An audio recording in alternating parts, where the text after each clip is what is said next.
What's up, everybody? How are you? Happy Wednesday. Whoa, so much going on in the world today, man. It is, it's here. I mean, April is moving along. I hope everybody is having a wonderful, safe day. Um, Please be careful out there, whatever you're doing in this world. This is Real Talk Chronicles. I'm your host, Bill Forster, with my co-host Kevin Branzetti, Richard Williams, and Chuck Richards. Of course, we send out some condolences to some family members. Uh, Chuck's mother-in-law passed away, so we send condolences, of course, to his family. My boy Bobby Green, his mother just passed away, so of course I got to send condolences to his family. Uh, Miss Green, she was a lady that watched me grow up too, from a teenager. Uh, how is everybody doing today? We got to get the sponsorships out the way. Um, First and foremost, Reggie Wells, quality sound, speakers. They go for $85. But if you order them and you mention Real Talk Chronicles, you get it for $75. You just got to mention Real Talk Chronicles. Also, we got to shout out Melba Wilson, her restaurant on 114th and 8th Avenue. We got to shout out Leon Ellis, Chocolat and Harlem Underground. We have to shout out, of course, Soft Illusions, my wife's thing, and the Daily Art Magazine. You can get this on Amazon. Great articles about martial artists in the community that you may know that you didn't even know was martial artist world, known martial artists. And Ingram Taxes. It's tax season. Please, if you need your taxes, Ingram Taxes will do your taxes for you. No client is too big or too small. So listen, get your taxes done, everybody. With that being said, this is Real Talk Chronicles. If you're watching from YouTube, please subscribe to it. If you're watching from Facebook, from whomever you're watching it from, please share it, like it, and pass it on to everybody. Hey Vera, what's going on? JC is in the building. Shout out to everybody that's chiming in. We got a lot to talk about tonight. We're going to try to run through as much as we can, as quickly as we can. Kevin, how are you? Good evening, Bill. Hello, everybody. I'm doing well, Bill. Little rainy Wednesday, but not terrible. Yeah. The weather in the Yankee game is supposed to be canceled tomorrow, I think. Mark, what's going on, brother? Shout out to you. And then for all those, I'm doing a brunch party on the third Saturday of every month at Row House with assorted flavors. Yours truly is hosting it. So if you're not doing anything on the third Saturday each month, please come out, make your reservations. Call Row House and make your reservations. Malika and I are not taking those reservations, so you do that. So, Kev, let's get right into it. And I'm assuming the fellas will join in when they get a chance. I sent you a bunch of stuff. We can give them 10 minutes each. But also, too, Stefania informed me, Amir Locke, the gentleman that was killed in Minneapolis. For those that don't remember, he was the man that was sleeping in his cousin's house. And I think, Kev, I just sent you a bunch of articles, A bunch? Yeah, I sent you a bunch. You were on a tear this morning. I don't know. Yeah, but some things are just articles. I just wanted to remember them, and you can refresh my memory when we do that. Hey, Colin, what's going on? How are you, Colin? Amir Locke, the officer was acquitted on all charges. I think you and I both agreed that was kind of like a shooting that, tragic as it may be, the officer, the man, and the Amir Locke, he had the right to have that gun. I personally don't have too much to say on that. The only thing I want to ask you, Kevin, I think we both agree that officer, he was doing his job, and that was just a tragedy. But is there something else that we can do, or not we, you and I, that they think they can do with these places that have these, I think I'm gonna say bear arms, right to carry states, and you can have these gun permits, and because we're going to hear more of these. These situations are not going to go away. They're not going to go away, and what can be done from a legislation standpoint, and maybe, you and I both know no knock warrants are vital to police work. They have to, especially when they were going after a violent individual, his cousin, and he was at his cousin's house. That can happen. You spending the night, you hang out with your cousin, and you get tired and you're resting, and you have a right to carry a firearm, and they came and boom. So my thing is there anything that can be done, you think, if we sat down with people and said, well, how do we protect those that have the right to bear arms in their own house or carry firearms with them, and then, God forbid, a situation like this occurs, because there's going to be more fatalities and tragedies happening like that. What's your thoughts on that? I mean, look, part of the stuff you do is a check when you're going to do a warrant on somebody's home. Is there a registered gun owner that lives there? Mm-hmm. Mm-hmm. Right. So you do look for those things. You do look to make sure that they legally or have a gun or might have a gun. You check if there's kids. You check if there's elderly. You check if they're sick. There's like a bunch of checks you try to do beforehand. But in this case, all those checks passed. Right. Yeah. This is the cousin who's staying over, and we run into a massive tragedy. Yeah. I've never been a fan of having your gun. Like, I know guys who do it, girls I'm sure as well, who keep their gun next to their bed, keep it on their nightstand, keep it under their pillow. Like, I like having that. Yeah, you want to be instantly up and ready and prepared in case something happens, but I like having that 5 seconds for me to hit that gun out of my closet, to let my brain wake up.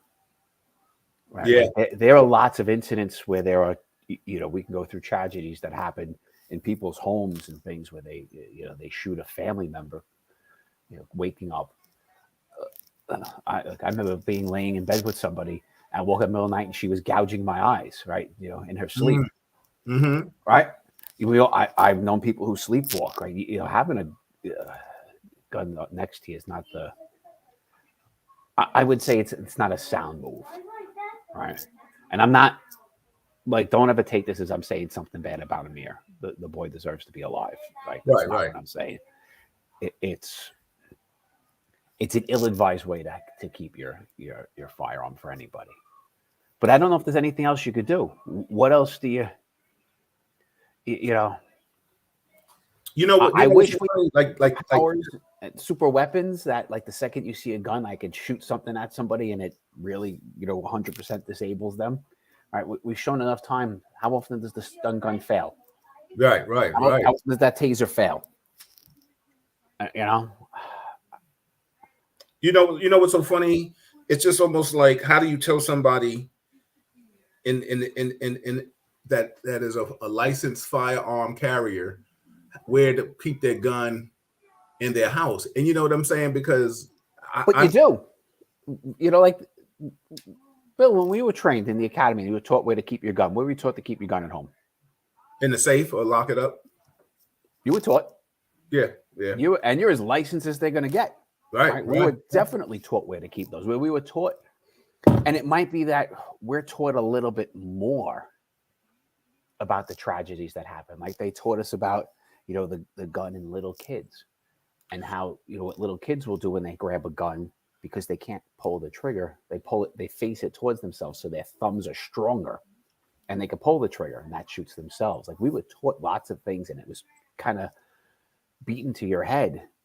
But you know what's so funny? Like, now, even fair, I think that was also something that was stated to us in lieu of safety precautions when you have children at home and stuff like that.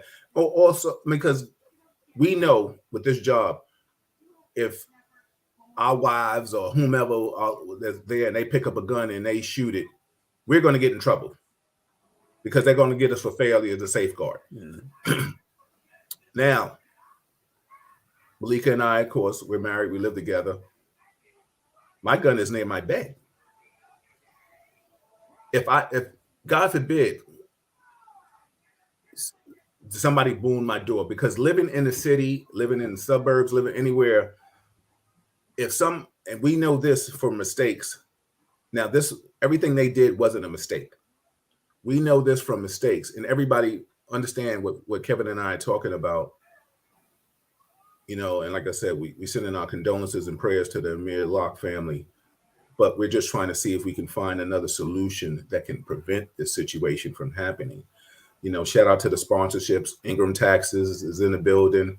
If you need your taxes, reach out to the Ingram Taxes. No taxes too big, too small. You know, other sponsors are in here. I'll mention them periodically, but I saw Jacob in the building, so I wanted to make sure. And Jacob, if you can put some information if people need their taxes done, right in the chat, right in the chat where they can get their taxes. They also said, Kevin Stefania said, and Colin also reiterated that they stopped no-knock search warrants in Minneapolis. From a law enforcement standpoint, that's rough. That's a hard nut to swallow, because a person, if we're going after a violent felon, and he's known to have weapons or drugs, whatever we're going after that search warrant, you're just let him know, like, hey, we're here now. And yeah. And we could show you video after video of cops entering or trying to enter a house, and the second they do, they get blasted. Right? Like, there are lots of videos and lots of incidents, far more than the tragic ones, where I believe the no-knock, the speed, causes nothing to happen, because you put the people inside in complete fear and paranoia and shock.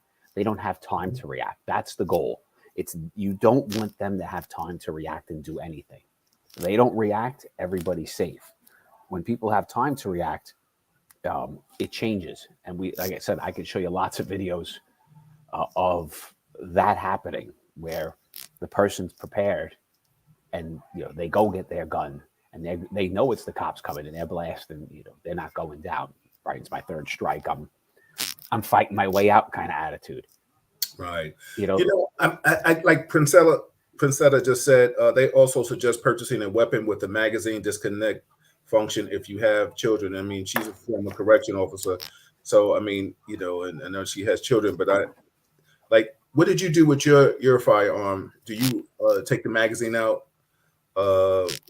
And I mean, some people do certain things when they have kids, and some people don't even carry firearms. I mean, right now, I would suggest anybody that has a firearm, the way the world is today, to carry your firearm with you when you're out in the street. But when you're in your house, you think that's your safe haven, so you can. I know other officers that lock it in their office. You know what I'm saying? Like, put it in a safe lock box.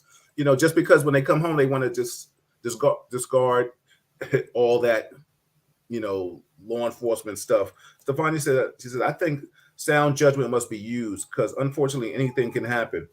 Yeah, there's a lot of things that can happen with this situation. It's really sad. How do we to make this? I saw you, Nemi, in the building too. Shout out to Nemi Rodriguez is in the building. Anna Roz is in the building. Anybody, I always say, anybody that wants to join any conversation that we have on any of my Real Talk shows or the podcast, you're always welcome. Just send me a text or inbox me and say you want to join. You can join the conversation. The first Monday of every month, we have Al Taylor. The second Monday, we have Dr. Marilyn Quarter. This Monday coming up with Dr. Quarter, we'll be talking about diabetes. So please chime in and listen to that. The third Monday of the month, we have the First Lady of Def Jam, Allison Williams. She's doing fine. And the fourth Monday of the month, we have Pastor Kevin Graves, and we have Spiritual Talk. With that being said, and I'll tell you another side effect if we walk away from these search warrants. And this bill goes back to our career, right? We did lots of drug search warrants. Yes. Absolutely. We can do, as whether you and I work together at the precinct level, where we did it precinct level drugs, and we both worked narcotics. Yes. We can lock up street kids selling drugs on a corner all day long, every day. Mm-hmm. right? And every single one of us knows those street kids aren't the ones making the money. Right? They're the ones who are fooled into the belief that that's the lifestyle. They do it, they sell, but there's somebody else behind the scenes making the money. And the only way for us to work our way up to those people behind the scenes is we get information and we start doing search warrants on those people's homes, and you try to go after the boss. Of course. That's the goal of really, it was one of the major goals. That's our job. Always trying to go for the top. We want the top. If we eliminate our search warrant ability, like we've turned these into like a pariah, and we don't want to do them, we shouldn't do them, and that's what society comes up with. There's a repercussion for this, right? There is. As a narcotics guy, I would go right back to what I was doing then. Just keep lock up street kids, and we'll play the game every week. We'll go out. Bill, how it worked. Every Tuesday we'll go out. We'll lock up a crew with them. Every Monday we have court, RDO, and make money, right? Then our life will go on. Yeah. Like, and that's not what we want out of this, right? Like, we all know that the person selling the street is the fool. Yeah. And we don't want the fool. No. We want the big. We want the big kahuna. Yeah, we want the big dog. We want the right person. Right. And it was nerve wracking. When we were doing this, I did a lot of search warrants. Yeah. There's no benefit for doing them. Departmentally, right? I get there's no thank you. There's no awards. There's no help on promotions. There's no benefit as far as the job sees you. If you make one error, your career is completely dead. Very much so. And we still went out and did it because they were the right thing to do. Yeah. Right. Yep. What's so funny? It's tough. Yeah. I mean, the police department is a thankless job. With a lot of jobs are thankless. You know what I'm saying? For all civil servants out there, just people, even first responders, or just like even we found a lot with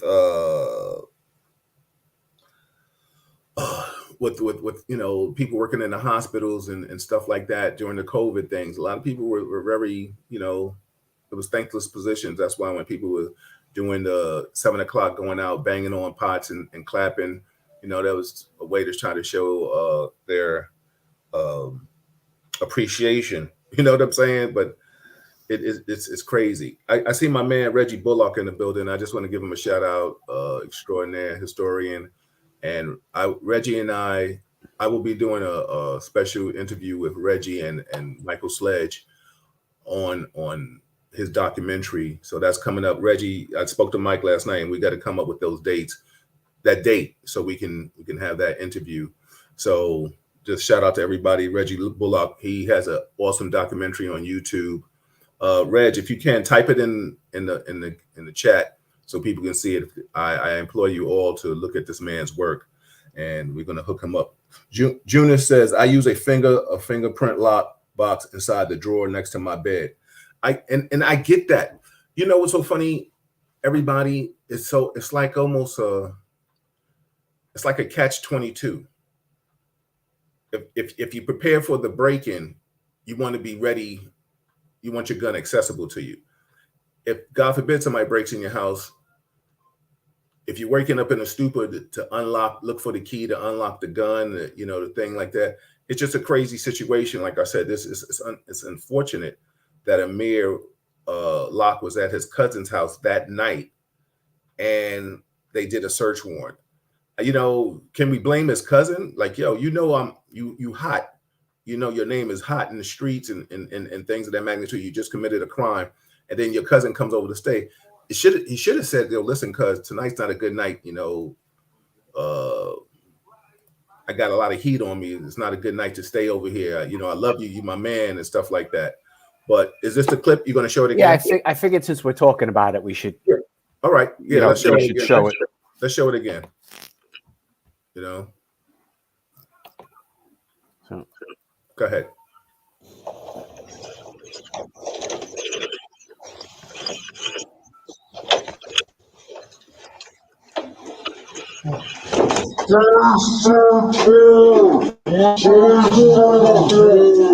So it's in slow motion. So you're hearing it. Sounds pretty funny in slow motion. Yeah. I'm gonna mute that for a second just because it's. Watch how slow it is now. Gun in his hand.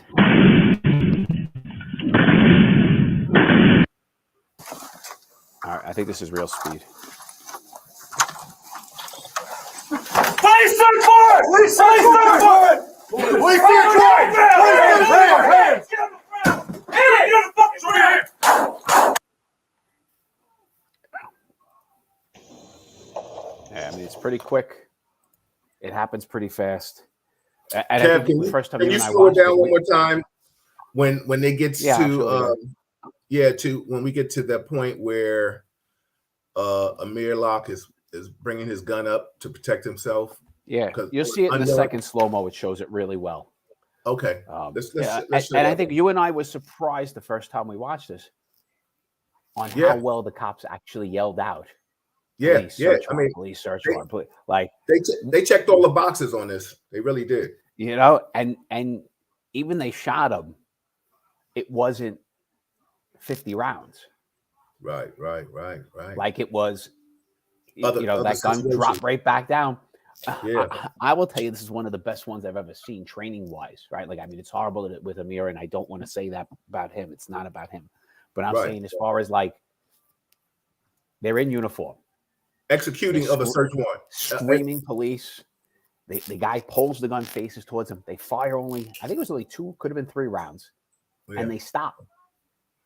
Yeah, on the execution of the search warrant, they checked all the boxes. They did. They really did. And everybody out there, hold it, Kevin, and everybody out there, please understand, we're not condoning the death. We're just trying to say the officers didn't do anything wrong. Now, a lot of people want to talk about could they have jumped on him, if he was white. I'm not even going to go down that rabbit hole, because the bottom line is,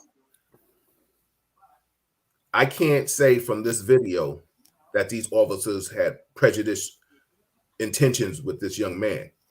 I can't go down this road and say they knew who was under that sheet. So all I can do is say that what they saw was a universal thing, which is a gun.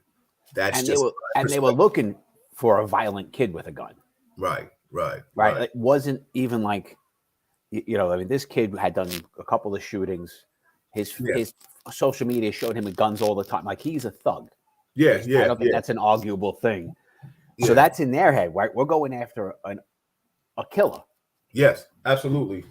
And then somebody's face you can't even see pops up with a gun. I don't know. It's a tragedy. All respect, and prayers out to the Amir family. Really, it is definitely a sad situation. Go ahead, Kevin. Play it now, please. So it goes slow motion, super slow motion, and then normal speed.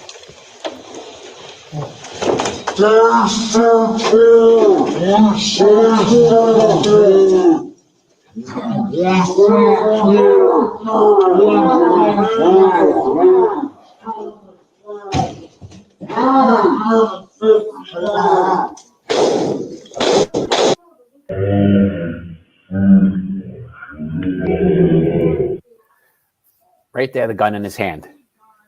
Yeah. I mean, Yeah. And it's coming up. Yeah. Right? As a cop, can you get lucky and dive on him? And maybe, but and and there are cops who've done that in their careers and who have done such things. Yeah. Bravo to them. I mean, like I said, that situation. If a cop did, heroically jump on him and try to grab the gun, bravo to him. But the thing is, then also too, you might be in the line of friendly fire. I mean, that's neither here nor there. I mean, you would be. I mean, you have a real like. There's a cop off to the right. He tries to jump on this guy, and he gets shot by the guy. Like, it's so fast. There's a story. My old partner here, Mike K. I'm not going to give last names, but you know what I'm talking about. Yeah. And John M. together, right? Yep. Mm-hmm. where they walked into a building. I think he just had a cup of tea on him. The guy was standing there with a gun, you know, and threw the tea at him and jumped him. Right, like there are lots of stories where cops have fought somebody instantaneously who had a gun, and that was their quick reaction. Yeah. I don't see. There's no time to jump backwards. Like there's other instances we watch where backing out of it might have been the better answer, or at least it was an answer. This, I mean, there ain't nothing else that could be done with this.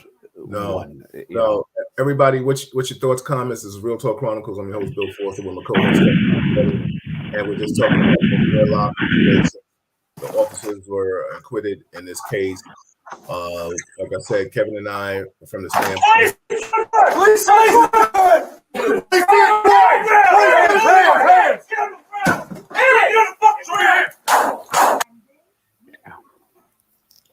Yeah, it's definitely a sad situation. It really is. I guess, unless anybody wants to talk about this some more, we can go on to another thing. The mayor today was moving some, what I forgot whether they call it encampments or something. What's the proper terminology? I think I said it right.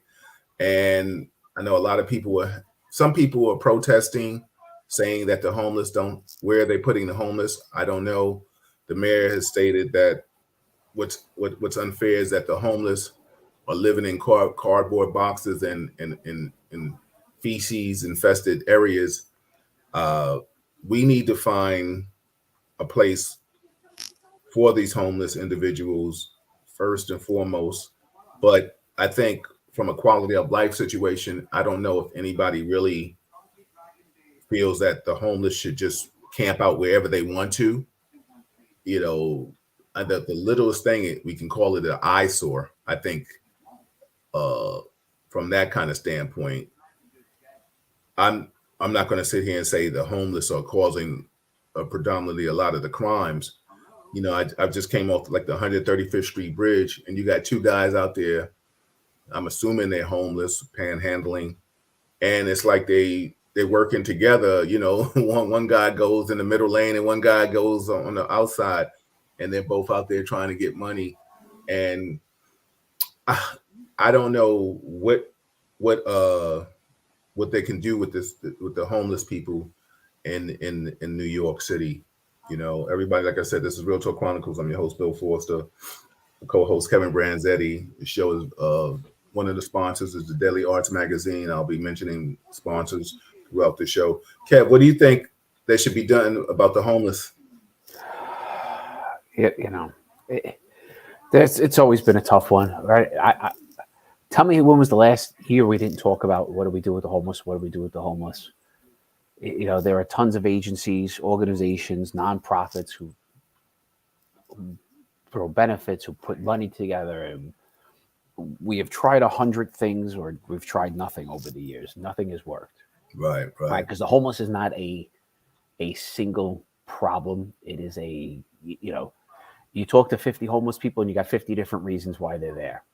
So it's not solvable with, we just take the homeless and we move them here. Yeah. Some of them need to be institutionalized. Yeah. Right. Yeah. And our system for institutionalizing is you have to be a physical threat to yourself or another at that moment. Mm-hmm. And you have to continue to be that for them to keep you. So it might be enough for us to take you in, but then we bring you to a place like Bellevue, and after a couple of days, you no longer show signs of being that, and they let you go. Yeah. But you're not. I said this last week, right? If it was my child or my father who was living on the street, and we tried several times, and this happens with families, right? You try several times, you bring them home, and do this, and they just keep going back to the street. I'd want them institutionalized. Right. I want that opportunity to have a fighting chance to get them back. If there's somebody I can get back. And I think that's a good chunk of them. You remember a few years ago that cop got the award for giving the homeless guy, he bought him a pair of boots. Yes. Right. The next day, the homeless guy threw those things right out. Yeah. because he liked to be barefoot. He Right. couldn't. He was homeless. He liked to be barefoot. He walked out that way in freezing cold. Didn't matter. He was going to do that. He needs help. Yeah. You know, there's some of them that just need that kind of help. So I think part of it is institutionalized, and the other is we all say shelters are awful. Well, why? You know, like if, and I'm sorry, now it's Adams's problem. If we're saying shelters are awful, well, who's in charge of it? Put somebody in charge, and if they can't fix it, fire them and put someone else in charge. And if they can't fix it, fire them. And let whoever's leading it live in there a couple of nights to understand it. Like, if you can't sleep in it, then you can't run it. Right. Let me, no, they put me in charge of it, I'll sleep in it.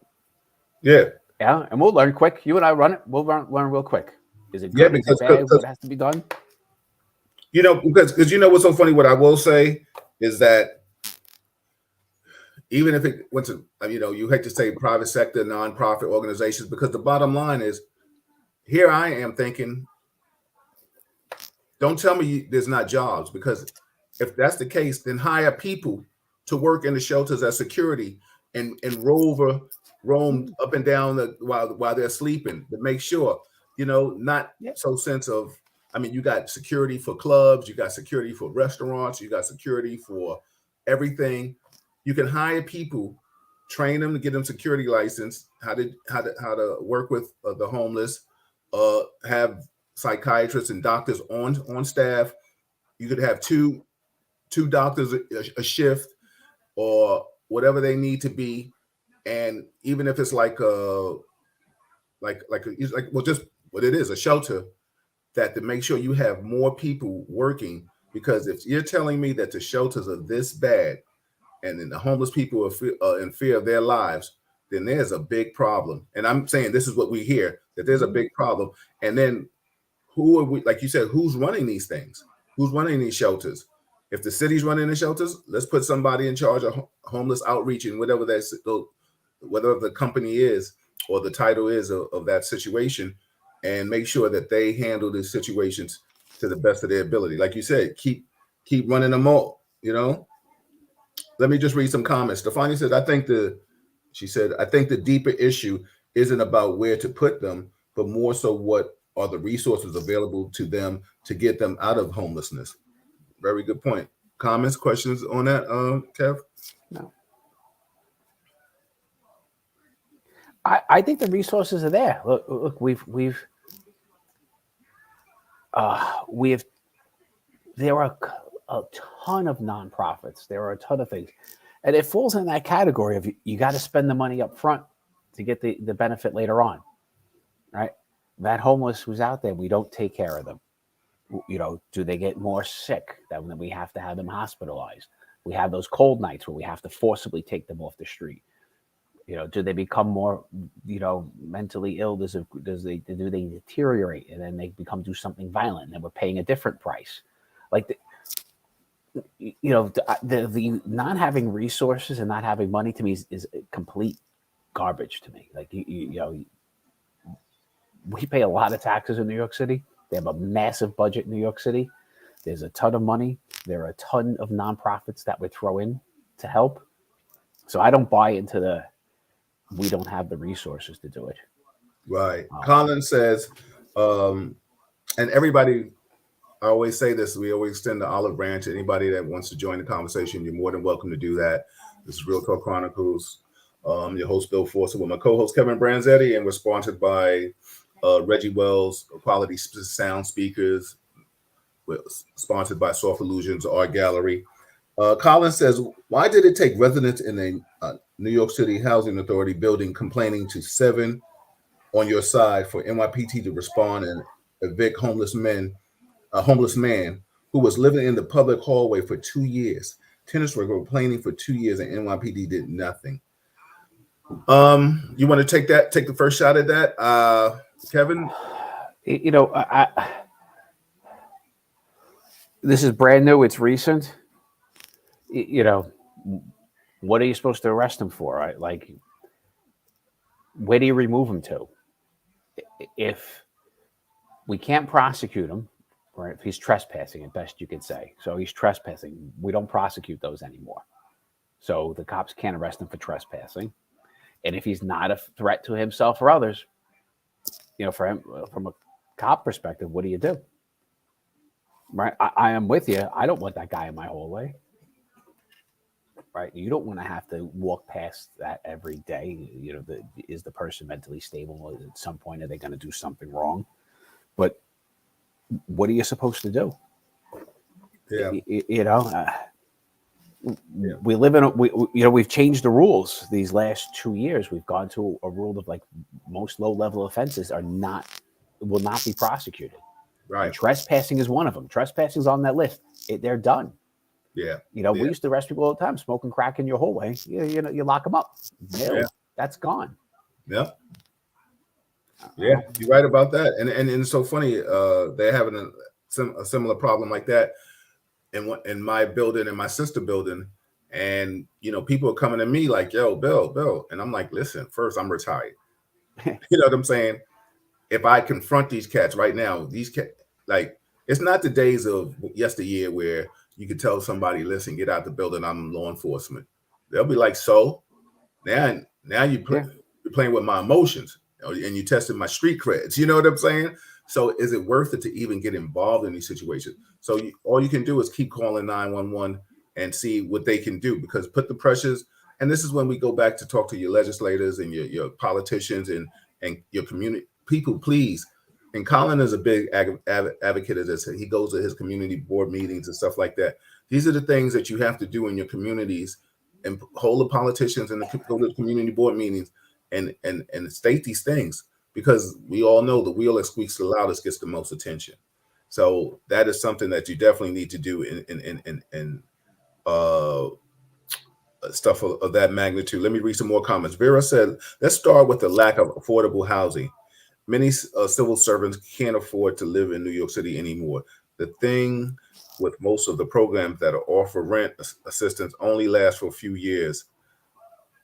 Then the rent goes back to market rate. The person's income is not going up enough to cover the rent. Yeah, I mean, I can't even tell you what can I even say about that. You're right. What do you say to that? You know what I'm saying? Like, she's right. She's right. I mean, what is that? The same thing that they always say about people. I can't afford to live in the city. Look, I'm one who moved out of the city, right? I lived in the city my entire life, and as I was having my second kid, I ran out. Yeah, right. And then we look at say, cops, how come you don't live in in the city where you work? You can't have it both ways. You can't say it's not affordable and then want me to live there. Right. That's true. Wow. Thoughts, comments, anybody on that? Yeah. Type it in. Charlie, holler at me after the show too. We got to go for the 16th. We just got to work out some numbers. Charles Taylor said the homeless tell me it is very, very bad, rape, robbery, and not enough security. So that's where we need to get back to that. Like we said, hire enough people. If people say they want jobs, let's hire people to work security in these shelters. Put 3 or 4 on each shift, or to the numbers. I mean, like, even with a party, you would do like 1 in 25. You know what I'm saying? So if you got maybe 75 people, then hey, three on the night tour, or 5 during the day. I don't know I don't know the numbers, so I'm just spewing out numbers for anybody listening. I don't know the numbers. If Rich was here, I know Rich said he used to work in, I think, something similar to these, like, shelters. Charles said also, he said they need to reconstruct the shelters, proper training for security guards, more doctors, etc. Yeah, definitely. As I said that earlier. Colin said, you don't arrest him, you evict him. Yes, he is a threat. You do exactly what you did once it was televised. Okay. Stefania said, wow, that's right, Kevin. Never thought of it that way. Yeah. So I think, like I said, that's one of the ideas I think we did come up with. Not finding out. When people say they want jobs, now we can give jobs. You can do security in shelters. Now, if somebody say, I don't want to work in the shelter, then listen, you don't want to work? Because if you really want to work, we can put you in the shelter. You understand? Because there are a lot of able-bodied individuals out here that can work. Maybe they choose not to work. Stefania says, Bill Forster, did you see the Hertz video I sent you on IG? The one where they're using the police to recoup cars they've lost track of, they're wrongfully said is stolen, and make the police go look for it. Yeah, I was going to get on that. Thanks for I have it queued up for next. thank you, Stefania. So if anybody else, Sharon also said others.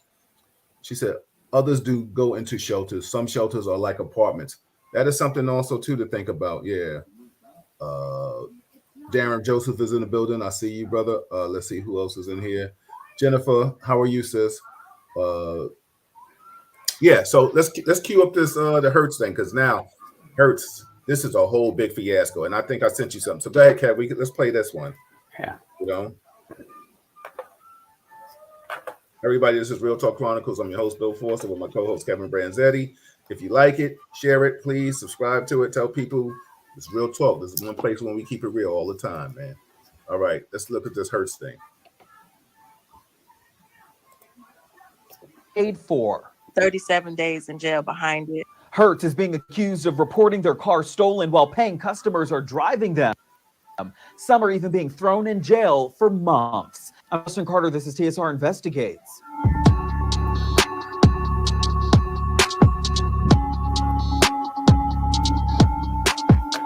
Since 2016, the major rental car company Hertz has reported about 3,400 rental car thefts each and every year, but hundreds of their customers are telling the Shade Room that in fact, they are actually losing their rental car agreements, making it seem like these cars are stolen, and then relying on police to go find them. In Atlanta, this man pulled over on the highway, guns drawn.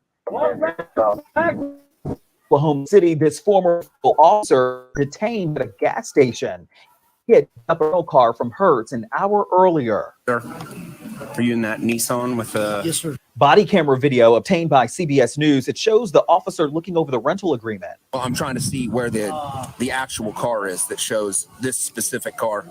Turns out the car was reported stolen 9 months before. Hertz claimed that they notified police, but it was still listed as stolen in the National Police Database. Grand theft auto is a real charge. It's a felony charge. And it means that when you file that police report, you're going to have a 5-car squad with guns drawn, putting guns, semi-automatic guns to people's heads.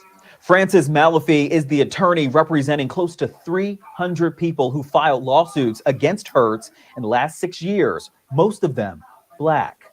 Hertz is not correcting their police reports, and they're falsifying payment information, falsifying contacts with the renter. It was just horrible. Chantrell Higgs, she lives in Miami, and she says that she called Hertz to extend her rental agreement 3 separate times back in 2019. This receipt says it was due March 29th. I would speak to the representative and they would extend it, and then they would charge my card. She got it extended another week. Court records reportedly showing text messages between her and a Hertz representative on April 9th, one day before she was supposed to finally return the car. A customer service representative in those text messages saying, quote, "Call me as soon as you get to the location to return this unit. I will need to call the location you are at to get this stopped." Higgs responds, "It will be at the Fort Lauderdale location." The representative then responds saying, quote, "Call me when you are there. They do not answer their phone," end quote. But hours later, Higgs was shocked when she stopped to get pizza with her godmother. And next thing you know, I see a police car pulled in front, and I see other cars pulled in behind. And I was like, oh my gosh, what's going on? And then he called my name, and I was like, he's like, "Should try his?" And I'm like, "Yes." He was like, "Do you know this vehicle is stolen?" And I was like, "No, this is a rental." She says she showed the police the agreement, but it was not enough. I ended up getting arrested that day. And the officer says, the only reason why we did not draw our guns is because when he looked at me and he would speak to me, he can tell I had no clue about what was going on. Higgs would spend the next 37 days in jail because Hertz pursued felony fraud and theft charges. In that time, she says that she lost her home and missed out from graduating nursing school. She also had 2 kids at home. I had to sit in jail and try to figure out what I was going to do because they just was not hearing it. They were only set on, well, Hertz said you stole this car, so this is what it is. She says she pled guilty because she could not spend another day in jail. She was put on probation and forced to wear an ankle monitor. Never been in trouble. Just living their life. I'm just living my life, enjoying life. Julius Burnside says he too took a plea deal when he was arrested in Gwinnett County near Atlanta back in 2019, days after he dropped off his rental on the due date. It's so much anger and rage because it's like I'm stuck here for something I paid for, you know. And if it wasn't for my kids, I would have never signed a plea deal. I still would have probably been sitting in jail. You're saying that Hertz is using the police to repo their cars on their customers' backs. Is that That's right? Absolutely. And you know, it can't. No corporation in America acts or conducts themselves this way. No other rental company acts or conducts themselves this way. Only Hertz. Malafie says that Hertz has been doing this for years. He says it's cheaper for the company to use police agencies to track down cars they've mistraced than spend the money to update their computer systems. They have computer systems that are outdated. The locations don't talk to headquarters. They don't reconcile their information. So oftentimes, if you extend a rental, if you exchange a rental, if you have a flat tire, it won't get processed properly. Why don't you think Hertz would change their practices? I think there hasn't been enough outcry. Until now. Senator Richard Blumenthal last week calling out Hertz in a letter demanding information about the policies and procedures that Hertz has in place. He summed it up in an interview with CBS This Morning. Hertz, you have an obligation to correct the record, to take action, to remedy this wrong, to provide people some kind of compensation, and to admit that you've done wrong. Are law enforcement starting to catch on? So, you know, what's nice is that we do have certain law enforcement. I think Louisville stopped taking Hertz theft reports because they were just unverified and they couldn't rely on them. So big credit to them. I also know Indianapolis experienced issues where they started being skeptical of Hertz's police reports for theft. I also know Southern California and also Colorado. There was 2 agencies there. We are seeing prosecutors recognizing this is a nationwide systemic issue, and they're starting to drop these cases because Hertz doesn't do a damn thing after the person gets thrown into the system. Nothing at all. Hertz has denied these business practices, and in previous statements, they've said in part, quote, that alerting the authorities is always a last resort. It's sometimes necessary after all options have been exhausted to retrieve a vehicle from a customer who has refused to return it, isn't responding, and isn't continuing payment. Alerting the authorities typically only happens at the end of an extensive multi-week process that includes phone calls, texts, emails, certified letters, asking the customer to return the vehicle. It is important to note that many of these cases have since been dismissed. Some customers even receiving settlements. One woman reportedly receiving a $100,000 settlement from Hertz. But they do say that it does not erase the trauma that this has caused them and the challenge of even getting a job with the stain of a felony on their criminal records. For TSR Investigates, I'm Justin Carter.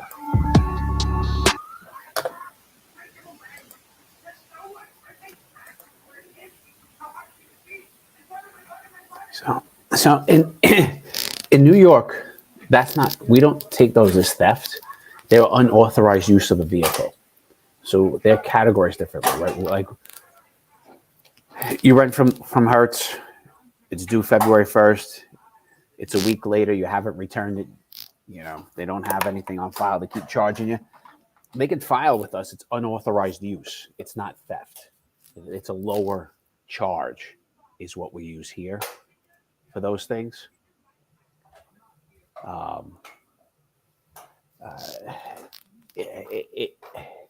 It's not supposed to be used for theft. And I don't know what other states have. It's not a grand larceny to overuse your thing with Hertz. To have it for weeks afterwards without paying, I mean, there should be some sort of punishment. How do they track them down? But you know, you don't put it in the system as a theft when it's not a theft. It's just not a theft. The person didn't steal it. It's unauthorized use of a car. And maybe these other states need to catch up with the laws that New York State has. Yeah, because you know what's so funny with that? Here in New York, like you said, there's certain things that are called for like unauthorized use, but if Hertz is saying that a car is stolen and not returned, and then they're not clean. Now, let's be fair. I've heard of situations that a car has been reported stolen and then found, and it's still in the system as a stolen vehicle. Yeah. Could you put this back on the street? Because there was something. I'm rereading her text. Mm-hmm. Call me as soon as you get to the location to return this unit. I will need to call the location you are at to get this stopped. That sounds like they're having a conversation like it's already been reported. Like, to me, that conversation sounds like this car's already been reported stolen. She's saying the agent saying get this. You're gonna get it to the station, and I'll have it stopped. Like, that's what this sounds like to me. Am I misreading that? I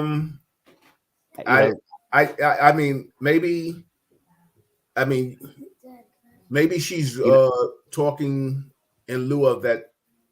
I don't know if she had the car. Maybe somebody reached out to her and she's like, yo, the car's not stolen. I have no idea. I'm reading this. Call me as soon as you get to the location to return this unit. I will need to call the location you are at to get this stopped.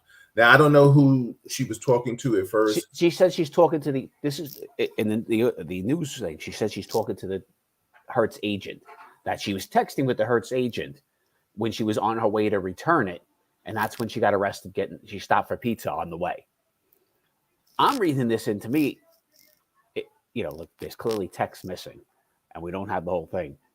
This sounds like to me at this point, she knows it's been reported. Like the agent saying, you got to call me when you get there, then I'll get this stopped. That's what that phrase sounds like to me. I can be completely wrong. We're missing the rest of this text. And then she said, definitely call me when you are there. They do not answer their phones. So I don't know who she's talking to. Maybe she could be texting their troubleshooters. You know what I'm saying? Like, I don't know. And then they're telling her, well, take it to the place and we'll try to get it rectified. Now, the thing is, what's so disarming to me, alarming to me, is that these are two people that have taken pleas. Yeah, that's crazy to me, and it seems like the pleas are not going to get overturned. Yeah, I go back to what was the guy we had, Bill? I think it was Louisiana, and he sat in jail for the twins. The rape of the twins. Okay. Do you remember the rape of the twin girls? And it's like 30, 40 years later, and it was being overturned, and they went off from a new trial. And if he just took a plea, yes. And he said, "I'll sit here. I'm not pleading to that." Yes. And he would never, ever, ever say, "Yes, I'm guilty." Yes. I remember that exactly. Now, what's so funny, Kev? I totally agree with you, because I'm just sitting here saying to myself, listen, if I'm not guilty, I'm not taking this shit. You know what I'm saying? Now, these are two individuals, like this man said. He said he would have been sitting in jail, and both of them have kids, and I'm assuming they didn't have anybody else to take care of their children for them. So I listen, I don't know. And where are we, and what year is this that they're sitting in jail? Because let's put very honest. In New York City, you are not sitting in jail for this. If you actually stole the car, you're not sitting in jail for 21 days. That's not happening. And that's when we talk about bail reform. And anybody, I implore you all, if you did not see the show Monday that I had with Assemblyman Al Taylor, and he had his chief of staff, Wendy, on, and also that he had another Assemblywoman, Latrice Walker out of Brooklyn. It was professionally heated, because the bottom line is, they were informing me about bail reform is not the problem. Basically, they were saying that the bail reform, the judges, and go back and look at it, everybody. They were saying that the judges have the power to not give bail. They're saying the bail reform is only for non-violent crimes. Anything violent, like the person with the feces and beating the Asian woman or anybody like that, this is what they said. They were up in Albany now. and now they're about to supposedly amend bail reform because they're saying people are fear of flight. So now they have to sit here and do amend it. But they said, I ask you all to go back, go to YouTube, go back, or however you view this, and look at what I'm telling you. I had that podcast with over 2 hours and almost 30, 40 minutes where I told them, I said, well, call out the judges. They were like, oh, well, we're not going to call out judges. Well, wait a minute. You have Latrice Walker, the assemblywoman, and she's fasting because she doesn't want to change the thing, but she won't go out and call out the judges. And she said, well, it's public records. So I'm like, okay, it's public records. So wait a minute. But you're sitting here saying that bail reform works, but the judges are the ones that are granting these people bail. And Kevin, you and I have been in courts before where when the person goes in front of the judge, when you get arrested, they state the crime. For anybody that's been arrested, you don't have to divulge yourself. They state the crime, and the judge, they read off what the charges are, and then they say, we refuse bail, or what, and the person will say, well, this person is not a fear of flight, he doesn't have any priors, or the other person may say he has priors and stuff like that. And then the judge says, okay, well, we're asked, and then the person will say, well, asking for bail. And then the prosecutor may say, well, we're not asking for bail. And the judge will say, okay, I'll give you bail of like whatever, $50,000. Person can't have bail, they stay in. If a person can get up $50,000 or whatever the numbers are, you can get you out $2,000. Junis was on here. Junis, correct me if I'm wrong. Junis is in the chat. He talked about I think he said his goddaughter or granddaughter was shot 3 times in the Bronx. And the person got out on bail for $2,000 in the Bronx. And this is a recent case.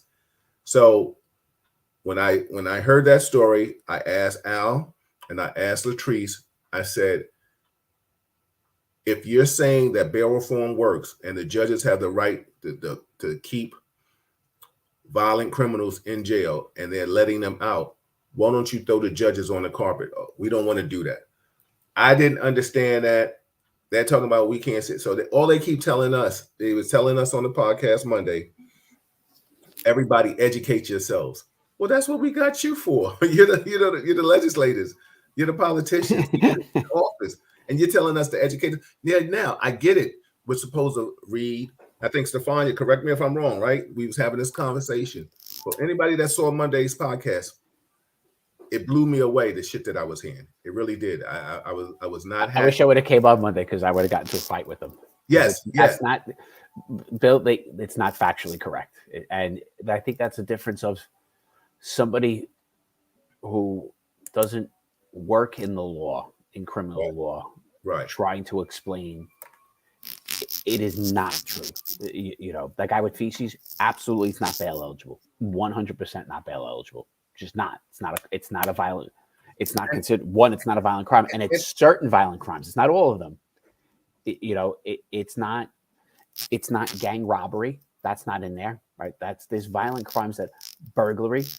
You know, like they've eliminated a bunch of them. So, well, Kev, I wish definition of violent crime. I would have asked them where does that fall? Yes, if you shoot somebody, there's bail.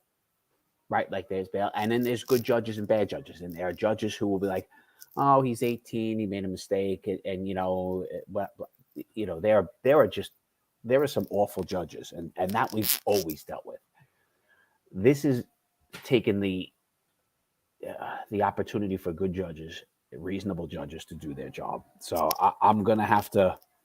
Yeah. Listen, I'm gonna have to argue with that one, Bill. No. Listen, hey Kev, I was livid with it. I just couldn't believe that they're telling me this.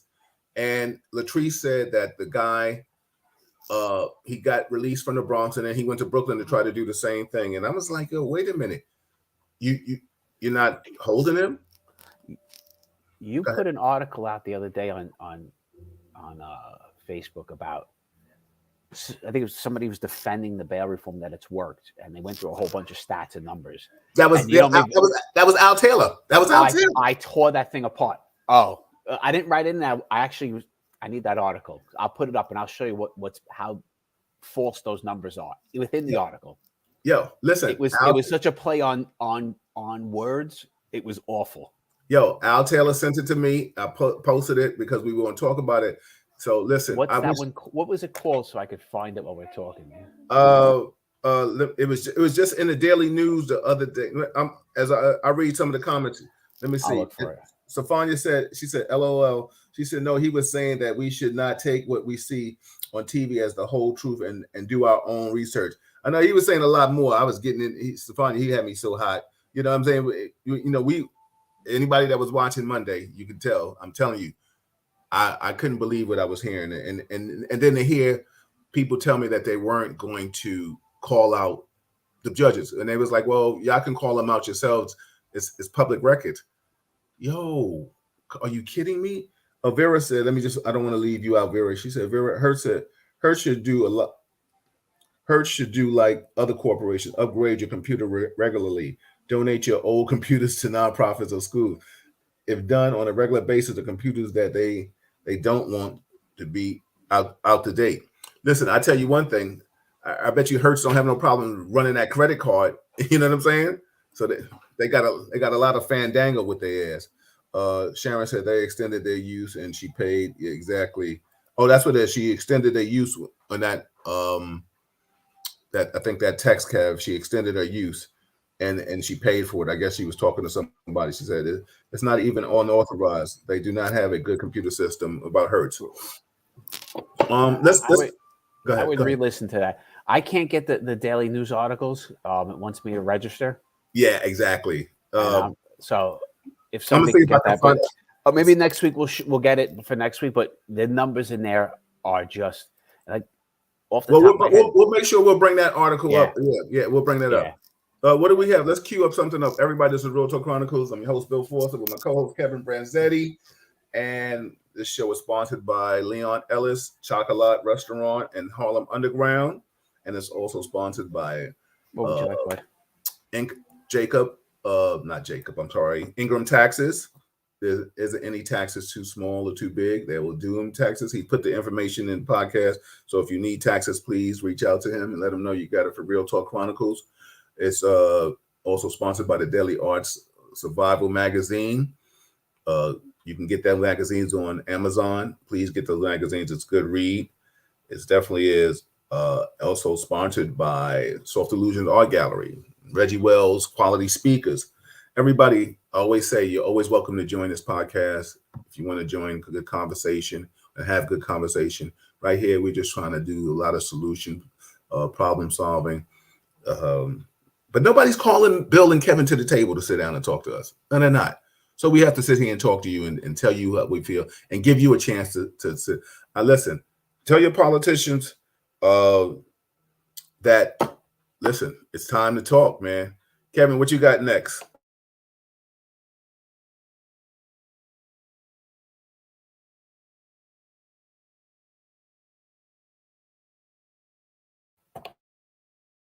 People always want to say, shout out to my brother, my man calling, fussing with me because I ain't calling back. It ain't personal, everybody. Let's go. Oh, now this is the thing is, and everybody, please, this is the information I get. Thanks a lot of you for giving me information. I'm not promoting other people, but if they have the source and the resources, this is what I bring to the table. Now, this is another case. I think, Kev, it's about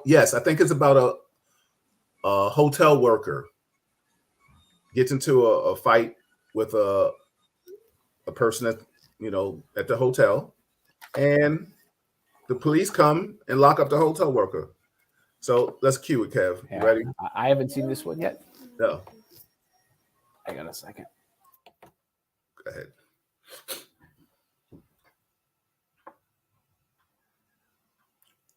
You're muted, Kev.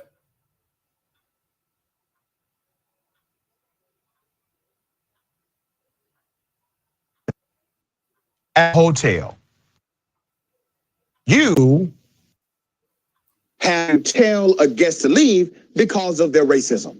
They're hurling racial slurs. Well, that person comes back, attacks you, police come, and they put you in jail, the person working at the hotel. That's exactly what happened. Here's the video.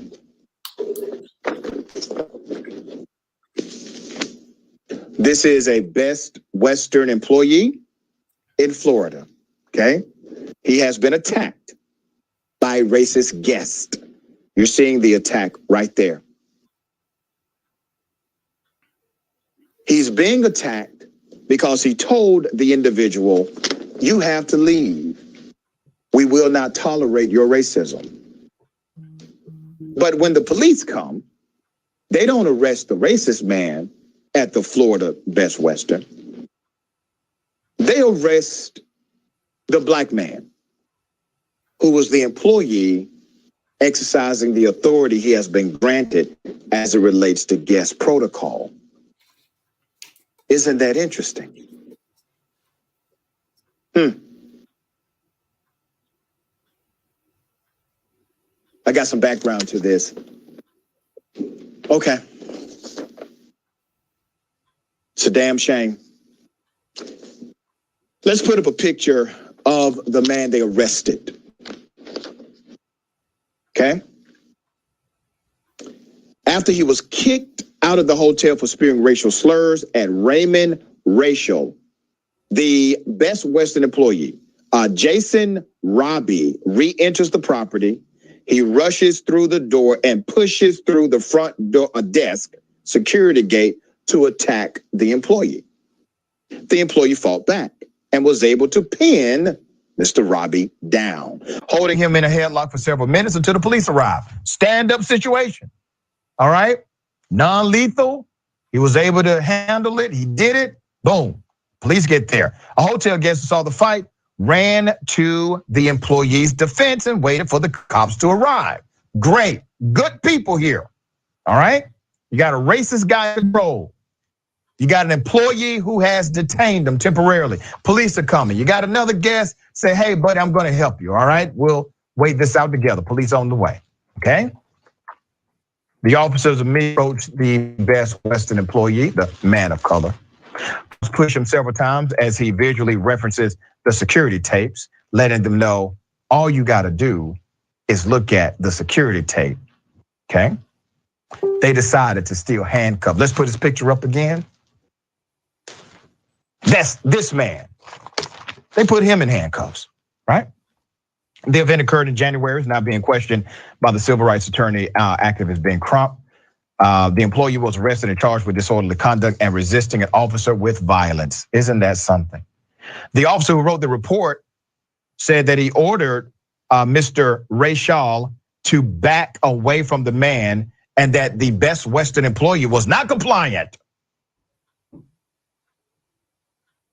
Cop said, and I quote, I ordered the defendant several times to back up, which he failed to do, and pushed him back several more times as well, the officer wrote in the report.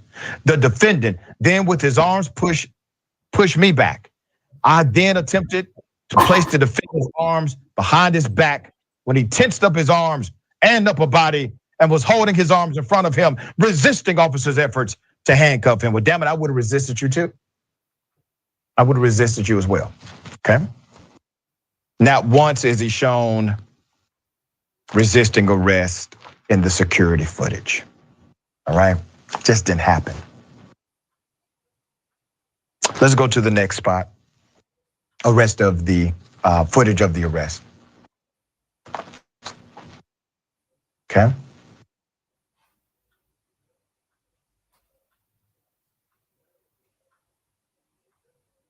Yeah, do you see resisting? Huh? I see an arrest. And I also see who's so desperate to manipulate the narrative that instead of simply saying, hey, I made a mistake. I arrested the wrong person. My bad. Instead of just being human, okay, being a decent fellow. They create a false police report. But it's not just the report, it's the culture. Because that police report was fully accepted and adopted by his police precinct. His actions were initially supported. Court records show that Raymond Rayshall was released with $1,000 and the state attorney's charges against him. Officers gave Robbie, the guy who was the racist guy who appeared to be intoxicated, a courtesy ride to a friend's house. You hear me, right? The man who was the racist person who physically assaulted and attacked the Best Western employee was able to get a courtesy ride to his friend's home while the employee got a ride to the county jail. Fort Lauderdale police released a statement on Monday saying that their Office of Internal Affairs is now reviewing the incident. The manager of the hotel said they had no comment. Guess what? The employee no longer works there. Systemic failure after failure. A racist person making everybody uncomfortable comes back after being rightfully kicked out of that hotel to physically fight the employee in Florida. To this very moment, this very day, that person has no criminal charges, but the employee does. The employee had to get them dropped by the state of, come on. Brett, thoughts here? I just, when you hear this report, you're like, oh, so he pushed back. I understand where the police is coming from, but. What's your thought on that, bro? I was going to leave. Huh? I was going to leave my thing on mute so I didn't have to talk. You know, what's funny, as this other gentleman was just saying, like when you read the police report saying, all right, you know, the cop pushed him out of the way to get him away from the fight, and the guy went back at him and he got arrested. I was like, all right, I could see that. And I'm starting to Google and look for other things. And then I watched the video. I'm like, oh. Yeah. You know, I get walking into the room and see two people fighting and you don't know who's right. You want to separate. You want them getting the stop. You want to cuff them both if you have to. That's all good. Yeah. But, you know, he went headstrong at the one guy, the wrong guy. Yeah. At least he picked the guy on top. You know. But you know what's so funny? That video. Now that means you can't even be a good fighter, or you can't even defend yourself. But I'm saying, you know, watch the video, you know, from the mall, the Jersey Mall, weeks ago or a couple of months ago, where they picked the kid who was on the bottom and they jumped on him and put him in cuffs, and the other one sat down. The guy who was, you know, like, and we always look when we looked at that video, so it would have made more sense if they picked the kid on top who was winning the fight, and that was the one you cuffed. That cop went from 0 to 60 too fast. Yeah. You know, and that can happen, right? You get there and you see it. The adrenaline starts. You run, you jump. Fine, you get him. And I could be okay with the push is a little aggressive, but it's not the worst thing in the world. And you get him and you cuff him. But then you got to figure out what happened and cuff the other guy. And you got to learn what actually transpired. And, you know, if they fixed it, the right guy goes to jail, that the employee gets a, you know, I'm sorry. I'm good with that. But you took the wrong guy to jail. But first and foremost, you come in and you coming in there with big cojones, and then you push the guy, and you push the black guy. I mean, because now I got to say the black guy because it was a black guy first fighting a white guy. And you push the black guy, and then on top of him being a black guy, he's the employee. That's what makes it crazy. He's the employee today. So, I mean, usually when you come to establishment, you're going to ask the person that works there, what the hell happened? You know, you just coming in there and you push him against the wall, and he's like, yo, he falls back, and then he points to the camera, you know, like, look at the camera, and you still put him in cuffs, and then you arrest him.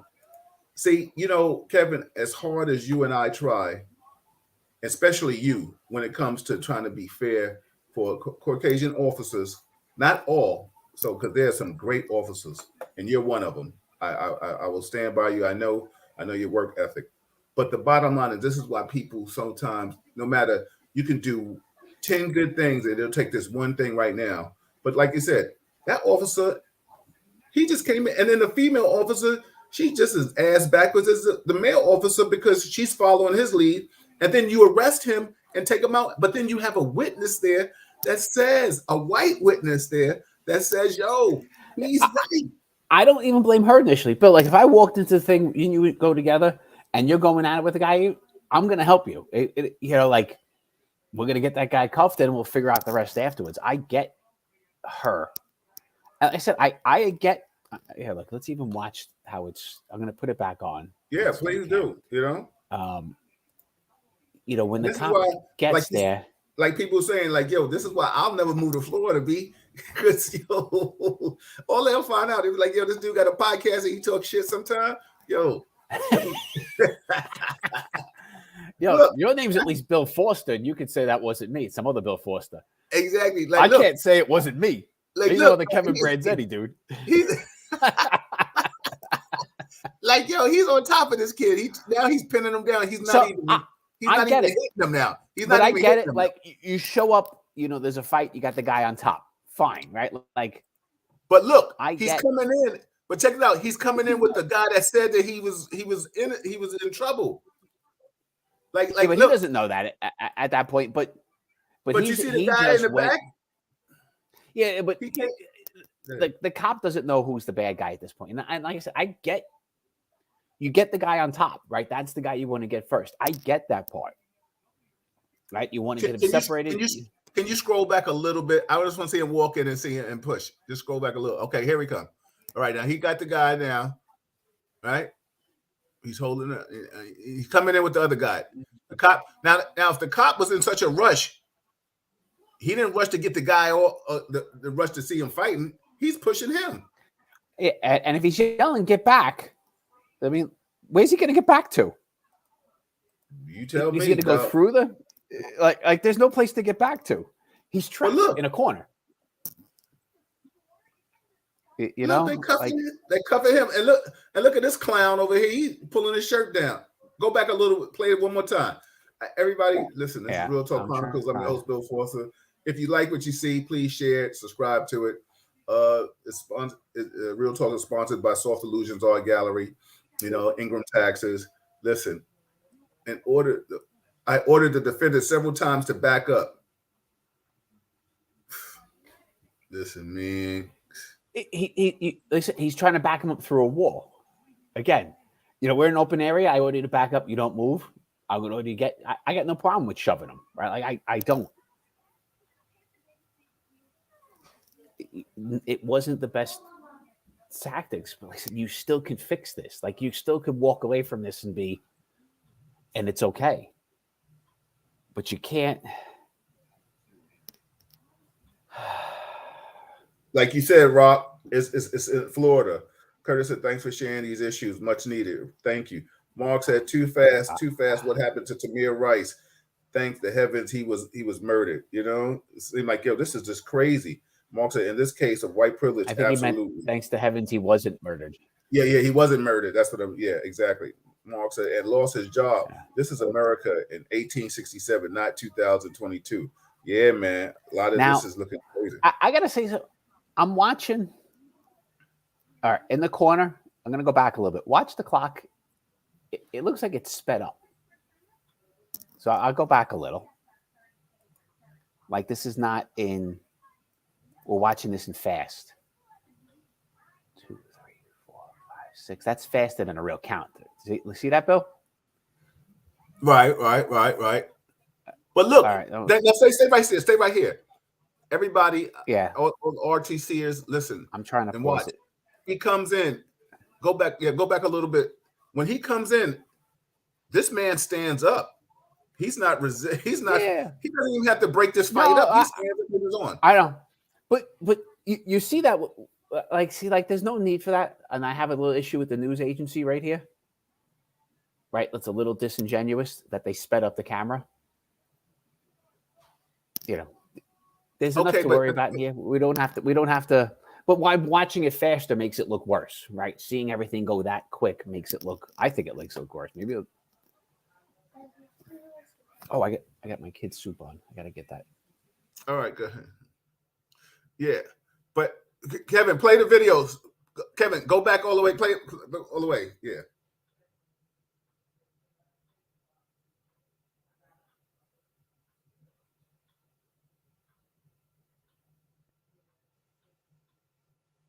everybody out here, listen. Kev can look at clocks and all that. I don't care about no damn clock. All I see is a man getting pushed, and now he's getting arrested. So that means you're not even safe in your own place of employment right now. You know what I'm trying to say? That's crazy to me. What's your thoughts, everybody out there? This is Real Talk Chronicles, man. If you like it, share it. I tell you all the time, man. I try to break it down, give you the best information I can, and speak on it. What's up, Brenda? How are you? So I just think it's sad. Like I said, what that officer did, these officers did, it just took all the good work that any other officers did and do out there, of different ethnicities. You know what I'm saying? You got sometimes officers out here, they're playing with kids in the communities and things of that magnitude. And this will overshadow all that they do. What else we got, Kev? Everybody, this is real. You're muted. I know. I am going to need to leave. Okay, definitely. Go ahead. I know you got to do what you got to do. Yeah, Facebook students arrested. I don't know what that is. You sent. Oh, come on! You sent us so many things to me this week. Yeah, so we'll pick up. Well, go ahead, Kev. You do what you got to do. We'll pick it up. I apologize, but I gotta. No, you got some stuff in my side business. I got an emergency I got to deal with. No, take it out, and we won't stay long. I'll close it out.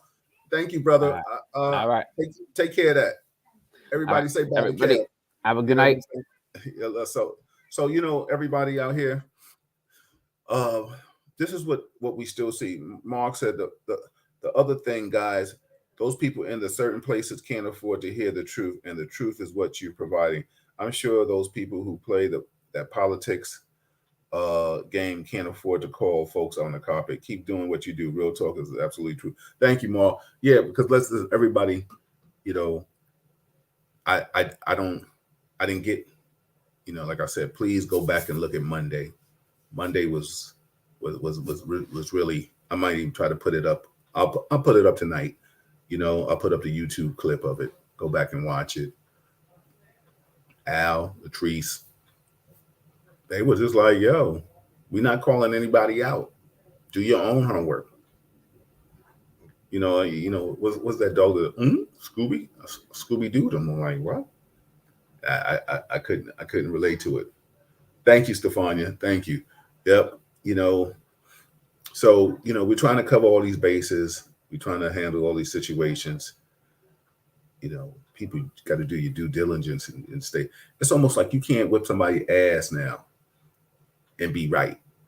That's what gets me. Like, I can't even defend myself at my work, and then I get arrested too.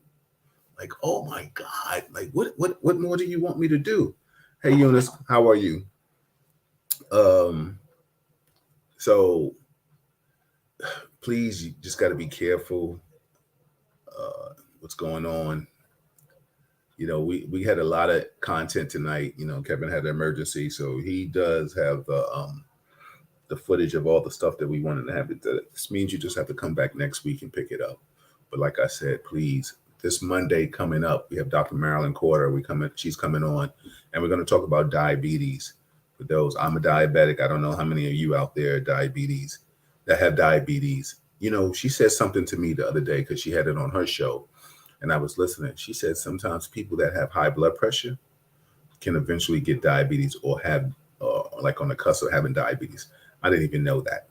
So that was something that blew me away. She said she's coming Monday. She's coming to tell you all, give you all that smoke. Whatever you want to know, she's going to give it to you.